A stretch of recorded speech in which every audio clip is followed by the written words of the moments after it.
intro for yourself? I mean, everybody here already knows about LACE and everything. So if you want to just give an intro of yourself to anyone that doesn't know you already. Sure. My name is Tara, and I've been a floral designer for 21 years. And I love it. It's definitely not something I've gotten sick of. It's just crazy to think that I've been doing it for that long. I started freelancing probably about my mid to early 20s. I realized that I really wanted to focus on events and weddings and things like that. And I grew up in Massachusetts, but I moved into the city to kind of focus on that. I did that for a while and then ended up moving to New York City to kind of boost my career. And I did a lot of really incredible things there and had some great opportunities and a lot of traveling as well for flowers. And I decided at that point I was going to start being bi-coastal because it's so seasonal in New York. You know, once Christmas is over, it shuts down for like 4 months. And as a freelancer, that's not really feasible, especially in New York City. So I started coming to California in the winter, and there's always a party in Hollywood, unless we're in a pandemic. And I loved it and decided that I think I wanted to be out here for good. So I moved out here probably like 5 years ago, I'd say at this point. And I've been freelancing ever since then, although on Sunday I accepted a girl job. So I'll be creative director of the flower school here in LA, and they're also based out of New York.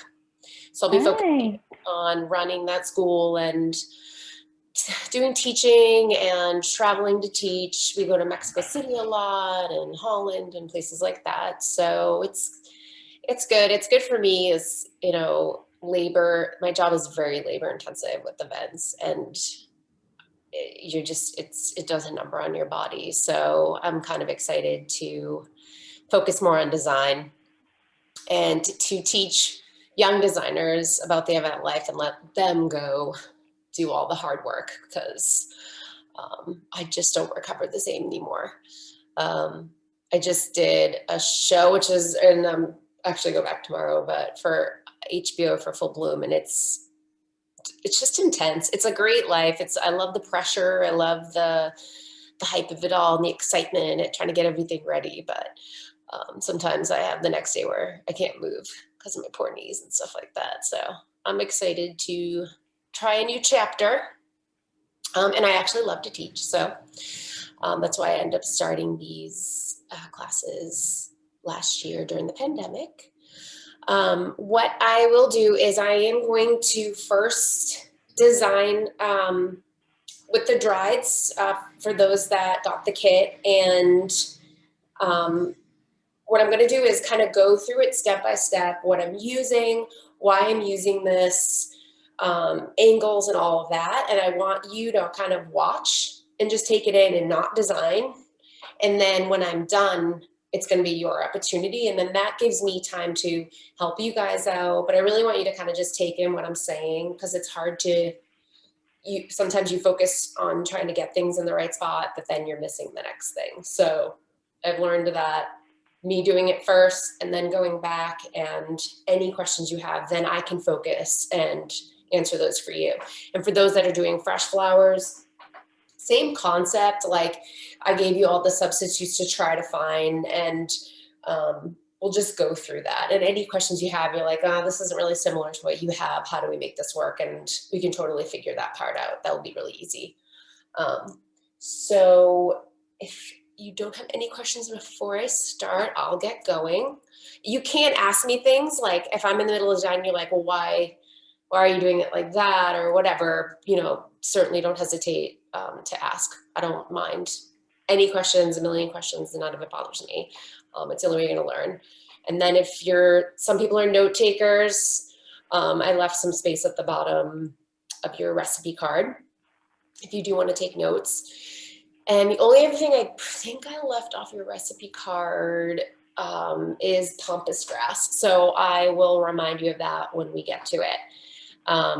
Another helpful hint, if this is how you learn, is when I tell you what I'm going to use, maybe you want to put a number next to it. Like I did this first because there are reasons why I do things in that order. So if that is your learning style, that might be something that you want to do while you're watching and taking notes or whatever. Okay? All right, everyone ready? Yes. Okay. Ooh. All right. So you have the vases that I gave you, and there's chicken wire in it. There's a couple different things you can do when you have containers like this. Some people do like gridded tape. It'd be like a clear tape. It looks like a very tiny, thin Scotch tape, but it's more waterproof than that. And what you would do if you didn't have, say, this chicken wire is you do, I call it a 2x2. So you do 2 rows across, 2 rows across this way, and then you tape all of it to itself around, and then that would create a similar grid situation, which is really going to help you keep your flowers in place, especially when you're learning. Or honestly, I mean, I use this, why make it worse and harder for yourself? Like, you want things to stay a certain way. Some people do use Oasis. I do my very best to discourage Oasis if it's possible. It's horrendous for the environment. It's really bad for you to be touching it. I don't suggest that. If you do use Oasis in the future, I really, really think you should wear gloves. Definitely don't get in your eyes. It feels like fiberglass. It's not great. And it doesn't, you can only use it once. Once you've used it, that's it.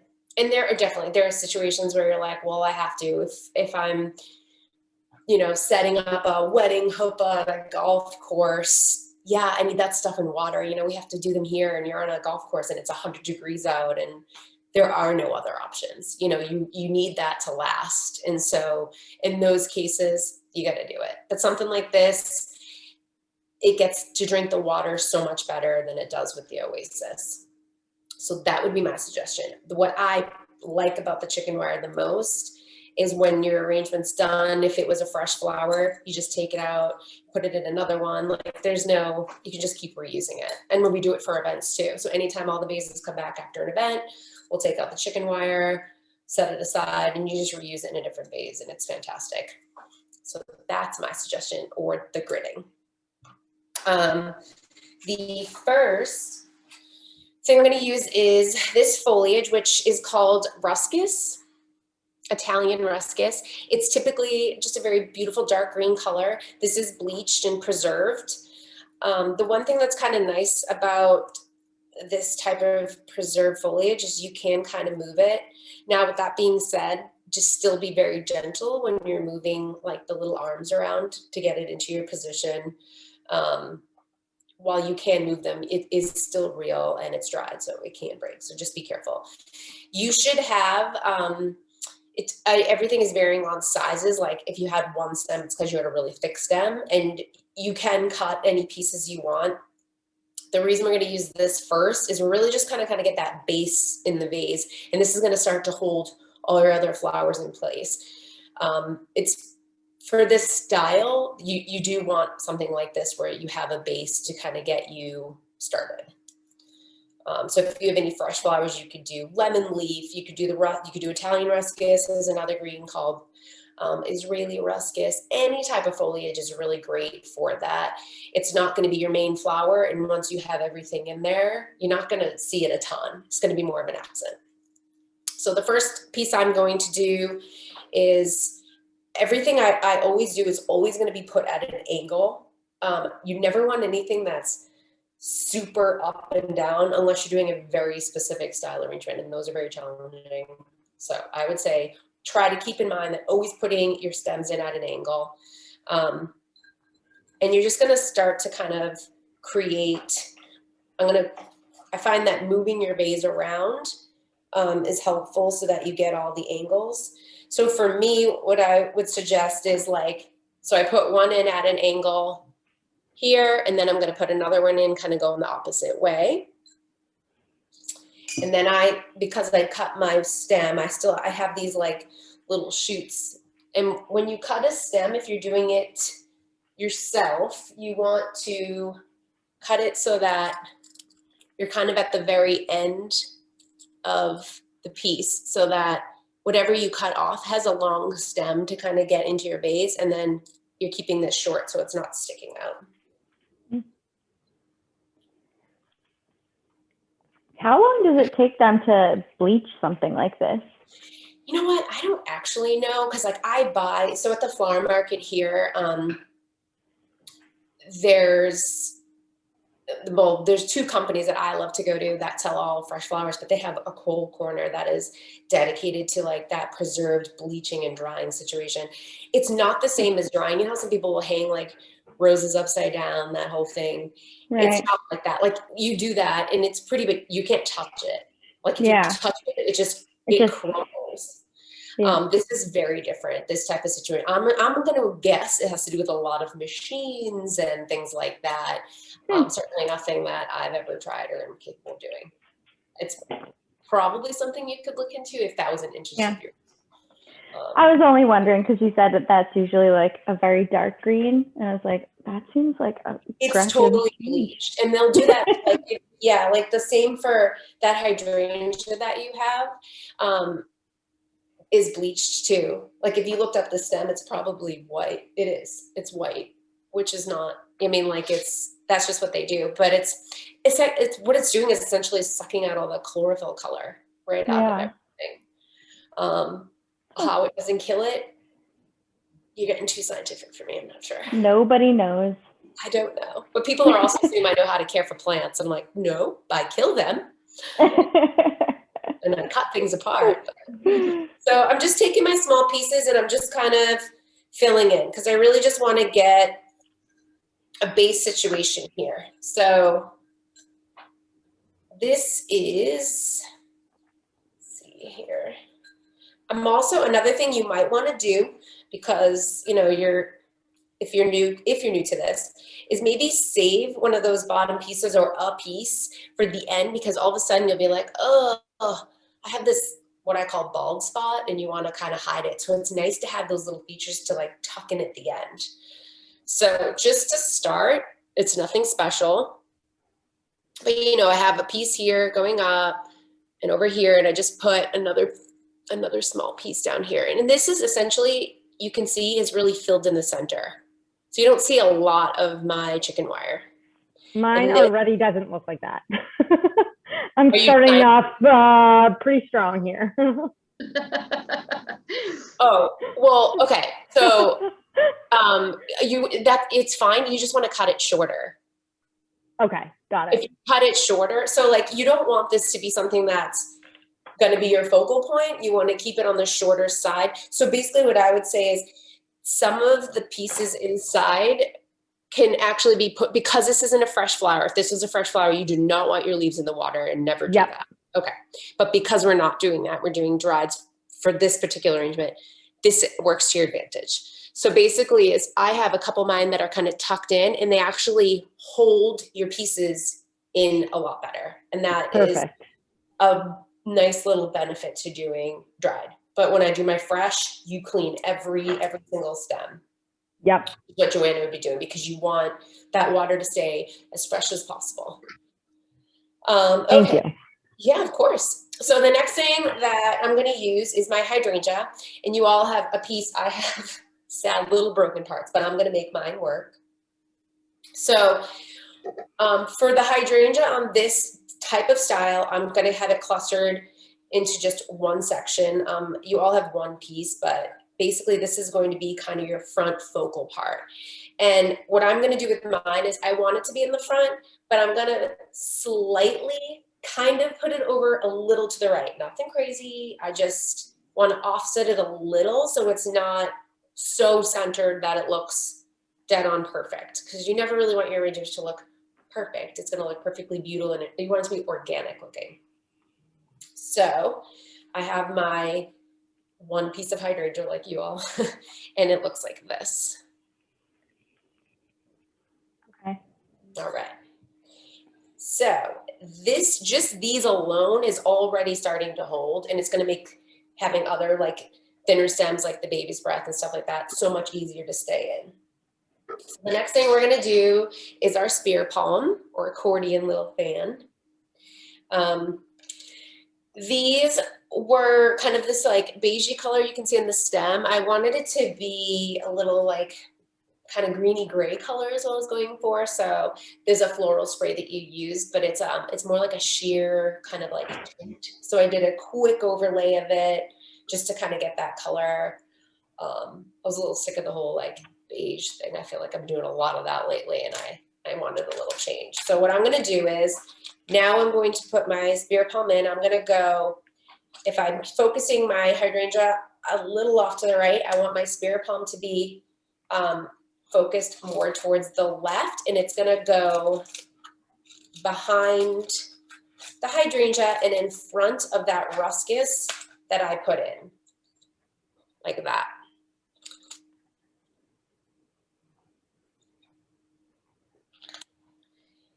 All right, now we have our baby's breath. So is this what you were stressed out about, Tony, pulling?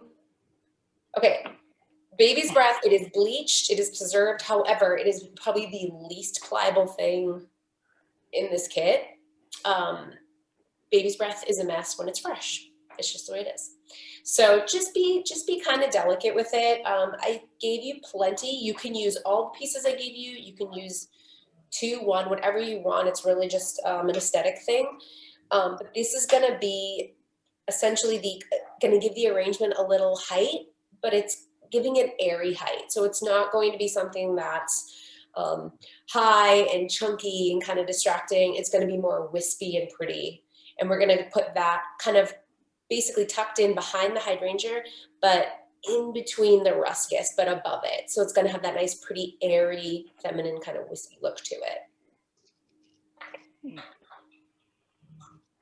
So you can kind of just like break off the pieces as you want. Like say if it's a little too tall for you, the arms kind of break off a little easy, as you can see. So you could just basically, if you wanted, just break it like that. If that was fresh, I would say you'd want to cut that for sure. I'm like already covered in it. Yeah. Yeah. Yeah, you're going to have to vacuum after this class. Yeah. Yeah. Especially if you have a cat, because they're going to want to eat it. The ruscus can't cut, right? Like I've just tried and I'm failing. The ruscus? Yeah. So I should just keep that. That is a spear palm. Oh, okay.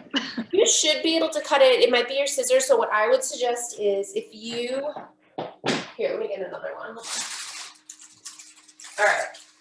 Is it because it's thick? Yeah, I'm like.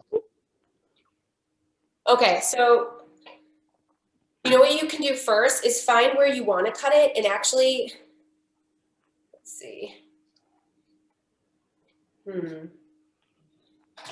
I think if you keep working it, but if you work it at an angle and you just kind of keep gnawing at it while I talk a little, Okay. I think you should be. Oh, wait, I think I got it. Okay.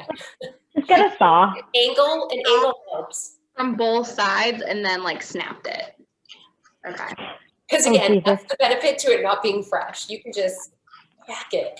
Yeah. Okay. Oh, that was okay. So I'm just adding in my hydrangea. I really want to give it that pretty kind of airy look. Some pieces I'm keeping a little shorter than others.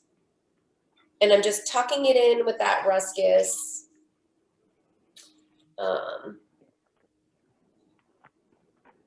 Kind of giving it all different heights and stuff like that.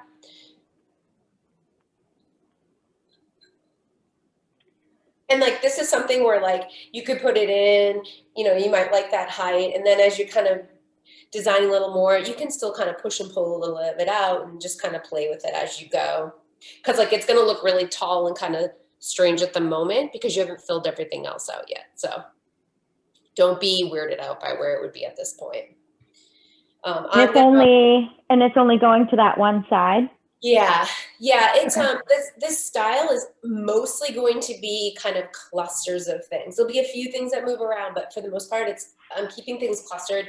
I think it's easy for this design, it's easy to focus. It's like almost like the arrangement has like each little moment in different spots, as opposed to all different flowers all over, which is another style. But for something like this, you're like, oh, well, look at the hydrangea moment. That word moment's like a big event word. Everyone says that here. or the baby's breath moment. So it's just kind of sweet because you can see how each little thing has its own little spot, but it's made this beautiful arrangement. I'm going to save the rest of my baby's breath for if I want it for later to tuck in. And then after that, we have the dried and bleach preserved umbrella fern, which looks like this. And this I'm going to put at a very like severe angle, kind of in front of the spear palm, because if you should notice, there's, when you're doing this arrangement, there's going to be kind of this little bald spot on the side that's next to the hydrangea and in front of the spear palm. There's this kind of space that you feel like you need to fill out. So I'm going to use that spot where for the umbrella fern. Now you should have like a piece or two. I'm trying to remember what I gave you, but I would say if there's a smaller piece that I gave you, that one, what I would do is kind of like the ruscus is put that smaller part in the back at a diagonal. And that's just going to kind of fill in that same spot on the other side of the vase. So I have here, right here in the front, nice little kind of like, reminds me of like a plume, like a feather. And then opposite diagonal side of it is I just put another little piece right here, just to kind of fill in. All right, so the one thing that you guys have that I don't, because they ran out of them, was you guys have those really cool kind of pod cups that I gave you. I don't, so I'm going to use cotton where your pod would be. What does the pod look like? It's like a look like this thing? Yeah, yeah. I didn't realize that it looked like a cup. I thought it was a ball. I didn't see the top side of it. Okay, so that's something you're definitely going to want to cut. Like basically you want the top, like the bottom of the bowl essentially to be resting on the vase of the arrangement. So I'll show you where I put my cotton, but essentially that's where you're going to put your little pod.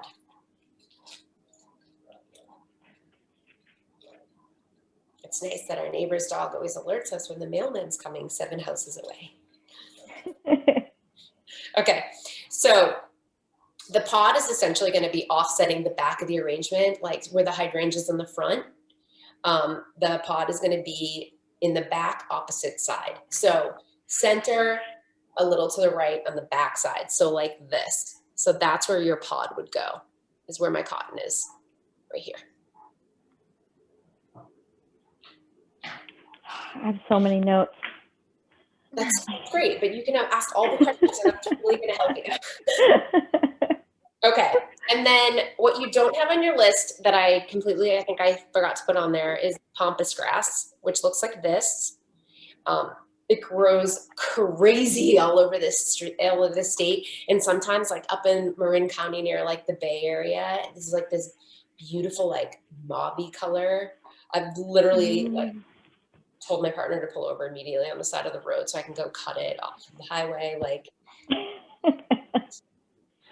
I love it. So that I'm gonna tuck. I want to cut it kind of short, in the sense of I don't want it to be sticking up too high in this arrangement. So like mine is going to be kind of from like top of my, well, maybe top of my nails, essentially. So like this high. And what I want to do is I'm actually going to tuck that next to the spear palm in between that kind of baby's breath situation, but I want it to be lower. I don't want it to come above the, I just want it, basically it's taking that color and making some of the baby's breath kind of pop out more. Can you see it right here? Like I just want it to be really faint. I want the top to be a little wispy, nothing crazy.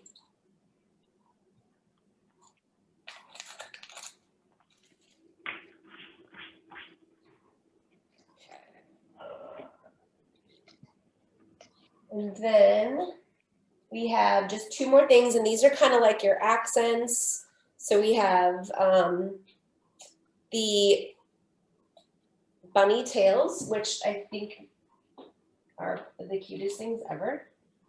They look like this. These are my favorite. So there's a couple ways you can do these. You can put them in one by one if you want, or if what I think is a nice easy way is if I just kind of move them around to like all different levels. I kind of make them look like they're growing that way, and I just kind of play with them a little bit, find like the shape that I like, and then what I do is I cut it so they're all the same, and I just carefully hold it and move some of the flowers apart and just find that perfect spot where you can just drop them in. So like this. Oh, they're so cute. I know, it's just ridiculous. The name too. And then from there, if you're like, oh, well, you know, I want that one to be a little bit further back, well, then just take it out and move it. But it just kind of makes it a little easier. And then you can from there kind of play with it. Okay, and then the last item would be the amaranthus, which is beautiful, and it looks like this. So this is bleached too. Normally it comes in like kind of like a chartreusey green, or almost like a berry kind of red. I actually don't love to use them as fresh flowers, but I'm obsessed with using them dried. Personally, just my style. And that I put in the front to the left of the hydrangea, and it's just giving you that final little accent that just kind of drapes down. And you can just like let it do that. Let's see. Like it just kind of drapes down onto the whatever you're going to put it on. And that's it. After that, I take any pieces that I might have left and just see if there's any spots that I feel like need any kind of fill-in to just, you know, you don't want to have any of your mechanics showing. That's a big no-no when designing. So that's what I use that for. And then I turn it around, make sure all my spots are